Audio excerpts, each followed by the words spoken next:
Trey Gowdy exposing Hillary's nightmare, dropping the crushing clues about the FISA memo on live TV. We'll show you the clip here in a moment.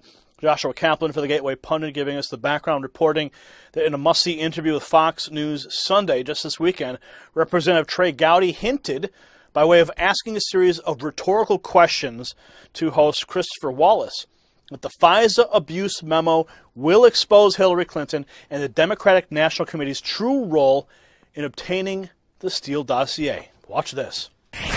This memo is nothing but the distilling, the reducing of thousands of pages of documents provided to us by the department and the Bureau. So there's nothing in this memo that the department is not already aware of.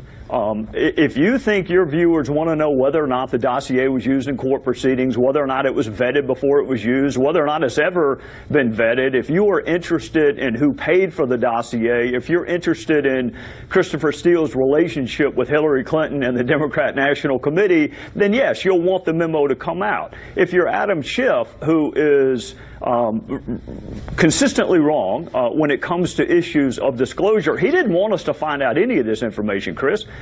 He fought. In fact, GPS went to court. Fusion GPS went to court to keep us from finding out that the Democrats paid for the dossier. So if you're Adam Schiff, of course you don't want the information to come out. You didn't want us to find it in the first place.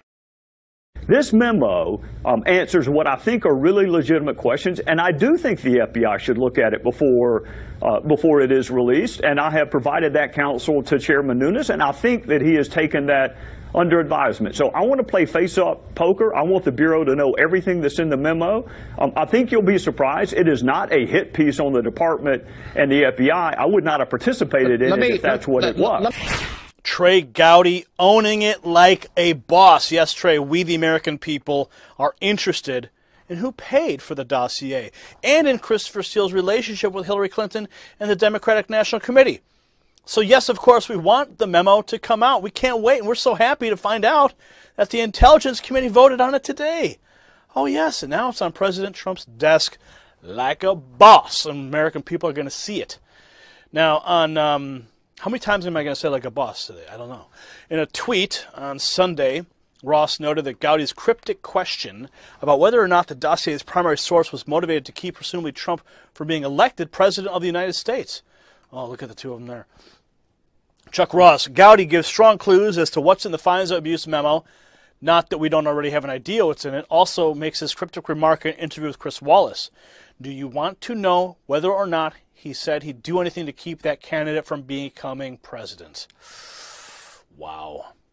Well, up to now, we know that the Clinton campaign was involved in obtaining the dossier, as Hillary Clinton herself admitted to paying for the opposition research on The Daily Show with Trevor Noah.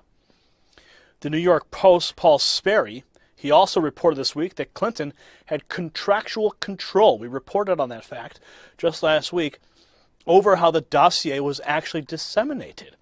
Paul Sperry, DNC and Hillary Clinton campaign, had contractual control over how the product they paid for was used and disseminated.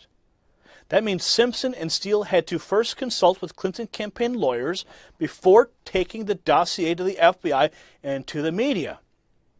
Hillary coordinated the FBI hit. You see how this is all connected, friends? They had contractual control over how that document, that phony dossier, was used and manipulated. And as we just reported in our last report, what did we tell you? The letter went out to the DNC, to Hillary Clinton's criminal cabal of political scumbags, and the questions were asked. What connections did you have? How did you orchestrate it? Who knew? What media outlets received it? What are your relationships? All these questions.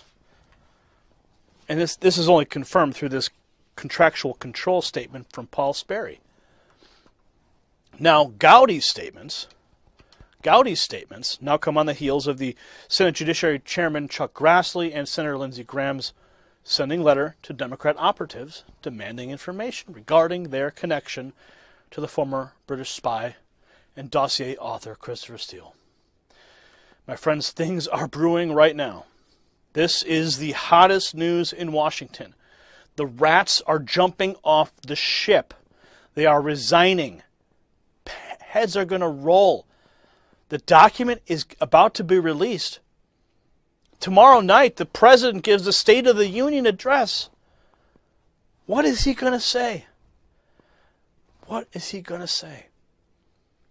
Things are brewing right now, friends. Something is going to blow. I can feel it. I can feel it. The dam is about to burst. Robert Mueller's Russia investigation has found very little evidence of the Russian collusion that supposedly justified it. It has, though, accidentally exposed a lot of political bias in the federal government. Now some of Donald Trump's campaign team say they are considering a lawsuit. Michael Caputo advised Trump's presidential campaign, and he joins us tonight. Michael, thanks for coming on. Thanks for having me, Tucker. It's a pleasure to be here again. Let me do diligence and ask you the obvious question. During your time serving the Trump campaign, did you see any behavior that suggested collusion or inappropriate contact with the Russian government? No, I did not. In fact, I'll tell you exactly what I told the House Intelligence Committee in July. I saw no Russian collusion. I heard no talk of Russia. No one ever asked me about the years that I lived in Russia the whole time I was in Trump Tower, and we didn't use Russian dressing. This whole thing is a bogus investigation ginned up because Hillary Clinton needs an excuse for forgetting to go to Michigan and Wisconsin, and my family gets to pay for it, all the legal fees, to testify before Congress probably 4 times, saying the same thing 4 times over to 3 different bodies because Congress can't talk to each other. How much have you had to pay personally to respond to this? Well, right now I've only got 1 hearing under my belt. I've got Senate Intelligence wants me for 2 hearings, and now we hear from Dianne Feinstein that she wants me at the Senate Judiciary. Each one of those hearings can be $30,000, so I'm $30,000 down now, and in the end I'll end up paying legal fees that equal more than I make in a year. That's horrifying. What do you make? It's horrifying, and you know what? I've got kids to raise. Yeah. You know, I live in flyover country, Tucker. I live in Buffalo. We don't make Washington money or New York money. And all, you know, this smear first, ask questions later mentality of Washington is destroying not just my family, but a lot of families. On totally ridiculous grounds, Russian agents. It's absurd. What do you make of apparently what the memo says, that the Obama administration used allegations of collusion with Russia in order to justify surveillance of the Trump campaign? You know, I listened to what you said as we led up to this segment, and I'm just disgusted by it. But I got to tell you, I completely expected it. I've been looking forward to this memo coming out ever since I heard of it. Thank God for Chairman Nunes. Thank God for him. He's endured so much, you know, vitriol and insults from the left trying to stop him in this effort. I'll tell you, here's the bottom line, Tucker. I mean, Barack Obama weaponized the Department of Justice. Barack Obama politicized the FBI. The FBI, it's our nation's premier criminal investigation organization. I know a lot of rank and file FBI members, and they're all embarrassed about this. The DOJ completely weaponized. We saw it go down with the IRS as well. We saw how the weaponized Department of Justice went after people like Congressman Michael Grimm and Dinesh D'Souza and many others. This has really been on its way to happening for quite some time, and we're at the most politicized level of our DOJ and FBI that in my lifetime it's got to be. It sure seems that way. So I don't know if you can respond to this final question because you're the subject of a lot of attention. But Carter Page, he was the pretext for apparently a lot of this spying on the Trump campaign.